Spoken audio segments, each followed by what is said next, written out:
mensahe tayo ulit. Ano ang mensahe mo sa COMELEC? Sorry po, hindi po ako masyadong knowledgeable about sa COMELEC. Ilan taon ka na ba? 20 po. Oh my gosh, that's bothersome. Okay. Hindi ka ba bumoboto? Hindi pa po. Ay, hindi pa. Opo, hindi pa po. Okay. Yes po. Sa susunod na Paano? eleksyon, bumoto. Wala kang sagot? Ano ba?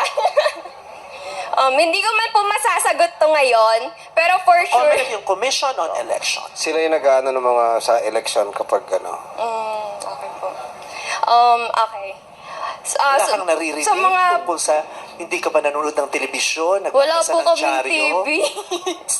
Internet. Facebook, mga ganyan. Yeah, Social phone. media. Hindi po din masyado lumilitaw sa newsfeed. So, sinong may kasalanan na hindi ka informed? Di, sa teacher mo, di ba nag-aaral? So yung COMELEC, sila yung nag-aayos ng bago mag-eleksyon, para sa mga kandidato. Sa mga Sila ang may Mga votes. sila ang may kinalaman sa lahat ng kaganapan tungkol sa eleksyon sa Pilipinas.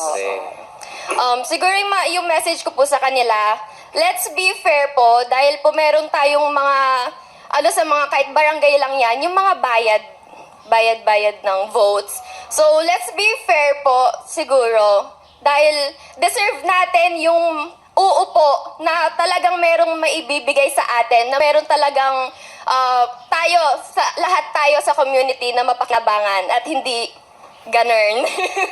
Yun po, thank you po. Thank you very much, Heart Aquino. Anong